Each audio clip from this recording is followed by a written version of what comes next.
What's up, guys? I am back again, and my topic for you today is going to be vegans and veganism.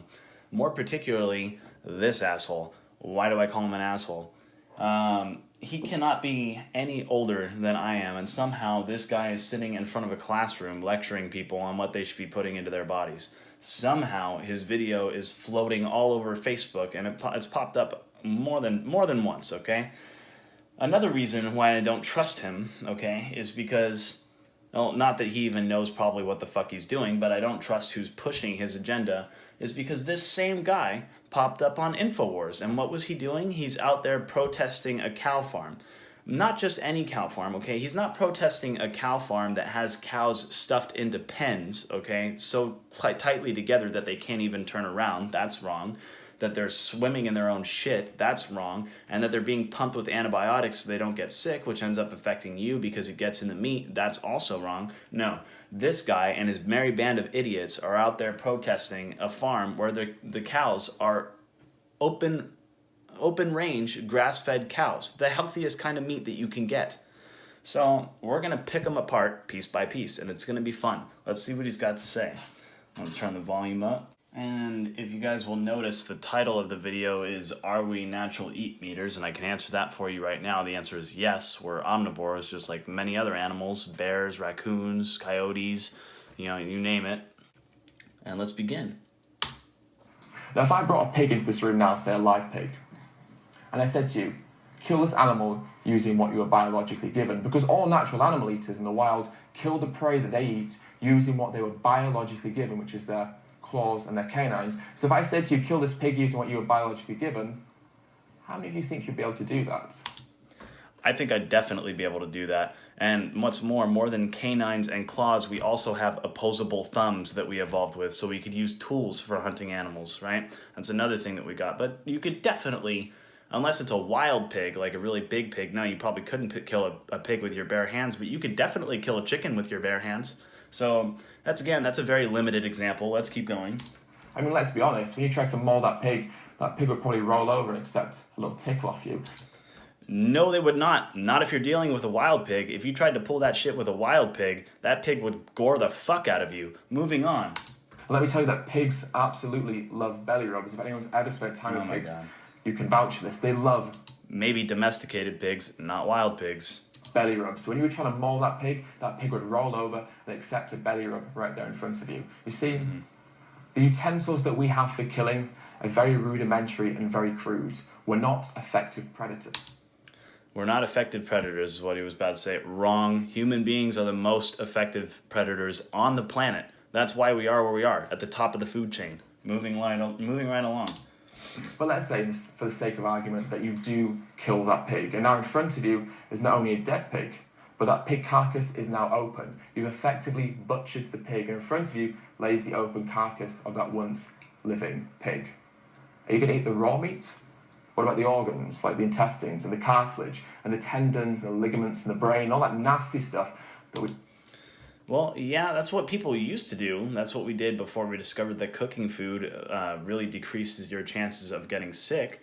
But there are many cultures that eat every part of the animal. There's many cultures that eat brains or kidneys or whatever. So moving right along. We don't like to think about. Are you going to eat that? Are you going to eat around that? What always strikes me as strange is that when people see these parts of animals, they say that it puts them off their food. When people see graphic content like this, they often say to me, I don't want to see that, it'll put me off my food. Why? Because we've gotten soft. That's why. Why would seeing the process of how meat and animal products turn up on your plate put you off eating them? If you were naturally meant to eat animals, not only would you be able to watch them being killed, you'd be able to kill them yourself. Yet so many of us feel the opposite of hunger when we see animals being killed.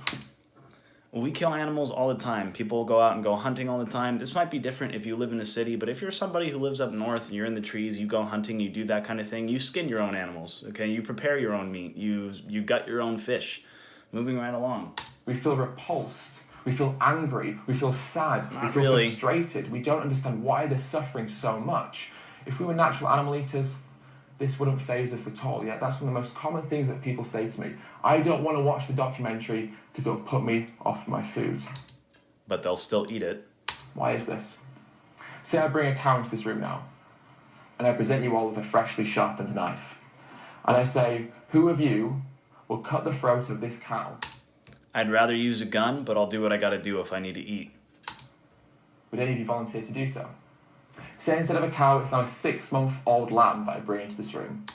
Okay, now that is also skewing the argument a little bit. I think that when you slaughter an animal, first of all, you don't want to slaughter a cow within the first year or two, right? You use the cow for milk, all these other things, and when it's their time, when they're getting close to the end, okay, then you slaughter the cow.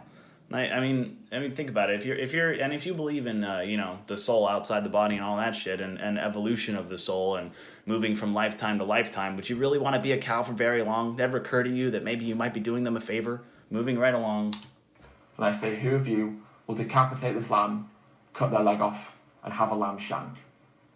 Would any of you do so? I don't think anybody would More want to do that. importantly, let's say someone did volunteer to do so. How many of you would object? How many of you would oppose that person killing the animal, stop them, or at the very least turn away, walk out and pretend it's not going to happen?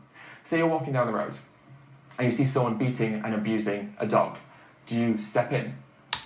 Okay, that again is not a good example. Beating and abusing an animal is not the same thing as farming and raising and caring for an animal up until the time when its lifespan isn't going to be much longer anyway, and then you slaughter it, and all that effort that you put into raising it and protecting it is then given back to you because it's a symbiotic relationship between you and the animal. Right? You're supposed to care for your animals. So again, that's not a very good comparison. That's kind of a bullshit argument. It's a little bit of a low blow. Do you intervene? Do you try and stop them, or at the very least, do you call the police? Now, say instead of a dog, it's a pig that's been abused, killed, and beaten in front of you. Do you still object? Do you still intervene? Do you still try and save that pig's life? At the very least, do you still call the police? Well, yeah, probably, because that's still abuse. Now, say that pig that's been abused in front of you is now being abused behind a wall where you can no longer see them. Does that now make it moral? Is the killing moral if it's out of sight and out of mind? Of course not, but it really depends on who it is that's doing that, right? Obviously, like I just said before, some farms do not treat animals very well, and that shouldn't even be supported because that makes the meat that taints the meat in a lot of ways. So again, a little off topic. Or is unnecessary killing always morally reprehensible? How many of That's the first thing he said that made sense. Unnecessary killing is immoral, all right? us would oppose seeing an animal being killed in front of us, but go home and eat fried pig flesh, fried cow flesh, or a lamb leg? For almost 21 years of my life, I consumed meat, dairy, and egg products. It's not just that I consumed them, I loved them, right? I loved how they tasted. I'd have them every single day of my life. I went to my local KFC so often that the people who worked there knew me by my name and knew what my favourite order was. No. KFC is not very healthy, but okay. As a vegan, I eat all the foods that I used to eat, all the foods that I used to enjoy, all the foods that I used to crave. I ate mac and cheese and spaghetti bolognese and lasagna and stir fries and curries and burritos and nachos and fajitas and tacos. I ate cupcakes and muffins and cheesecakes and chocolate cakes and sweets. I ate all the foods I used to love, all the foods I used to crave. But now I do so without harming animals. There's no dead animals, there's no exploited animal secretions, there's no gristle, there's no hormones, there's no antibiotics. Okay, now that's a different topic, and the only kind of meat that I eat is organic meat because I don't want any of that stuff either. And that's a good point, okay, but that doesn't mean you just stop eating meat altogether. That means we need to restructure the way that our animals are being farmed. And okay, that's another. Okay, before we move on from that, this guy, as I said before, was out there protesting a farm where all the cows were open range. Okay, it had nothing to do with the antibiotics or this and that. He's just all against eating meat altogether, okay? They're made from plants. How simple is that, right? Sometimes people say to me, veganism is restrictive. Now, before I was vegan, I had one type of milk, cow's milk. Now I have oat milk, and rice milk, and soy milk, and coconut milk, and almond milk, and cashew milk, and hazelnut milk. Okay, those are good. Those are great, but, why is it wrong to drink cow milk? And cow milk might not be the best for you compared to almond milk, because almond milk's very nutritious, but I mean, hey, man, diversification is key. That's what helps us survive, is the fact that we can eat pretty much, next to anything and get some kind of nutritional value out of it. Moving right along. I cook with ingredients and foods I'd never heard of before I went vegan. When I used to open my fridge, it would look like a morgue. It would just be dead chickens everywhere. Sometimes the occasional dead cow, maybe the occasional dead pig, predominantly dead chicken. Now when I open up my fridge, it's a garden. There's so many colours. There's such a beautiful array of foods I look forward to cooking. Going vegan encouraged me to reinvent the ways that I cooked. For me, it was just going organic. Going organic was a way to do the exact same thing, and it's not wrong to mix up a little bit of meat with your vegetables and fruits and whatever. Like, the more you have in there, the better it is. You get certain things from plants that you can't get from meat, and you get certain things from meat that you can't get from plants. We'll cover that in a second. Cooked with ingredients I'd never heard of, and because of that, I enjoy my food so much more than I ever did, because it allowed me to reinvent my culinary experience and explore flavours I'd never considered as being something that I should eat. Okay, so that's the end of that video, and that's what's floating around on YouTube. The reason why I decided to do this video now is because I saw him pop up on something else, and he was protesting somebody who's making a livelihood, okay? Somebody's business who's doing it right, and he's out there being a pain in their ass. How about people like Monsanto? How about companies like that?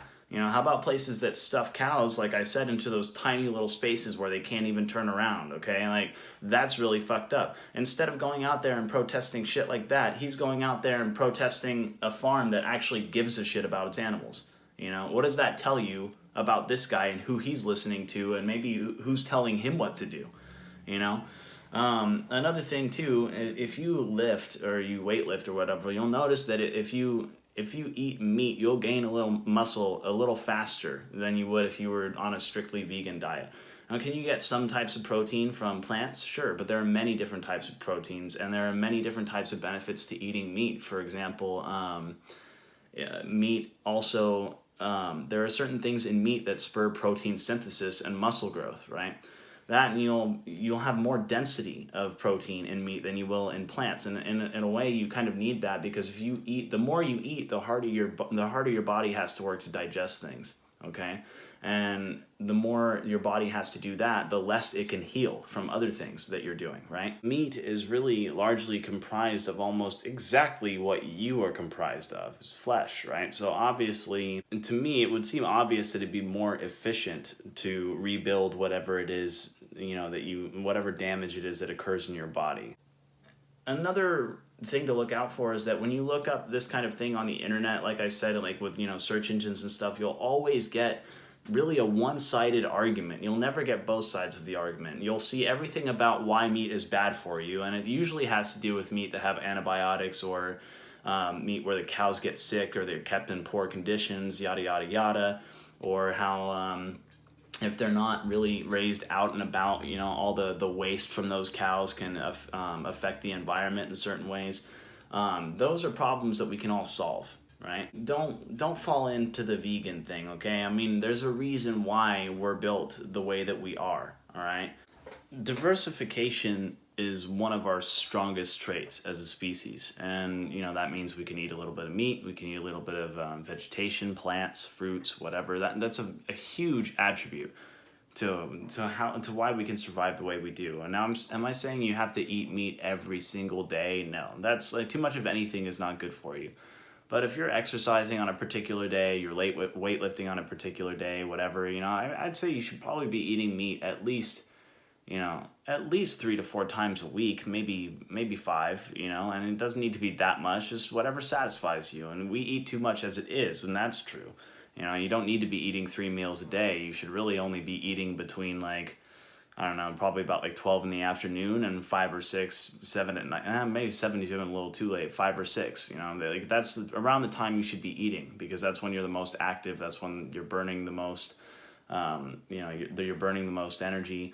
So he might have a point there. Maybe we eat too much meat, okay, but that can be easily fixed. And most of the time, people will motivate themselves to adjust, their eating habits, because maybe they want to lose weight or whatever. What else? The best example I could ever give for anybody really is to take your information and your take what you should do, look at nature and see how nature is, okay? So I mean, if other animals that are omnivores are doing it, and we have the same kind of capabilities and equipment for doing that, then that's what we should be doing too. Anyway, that's it for this video. Take care, guys.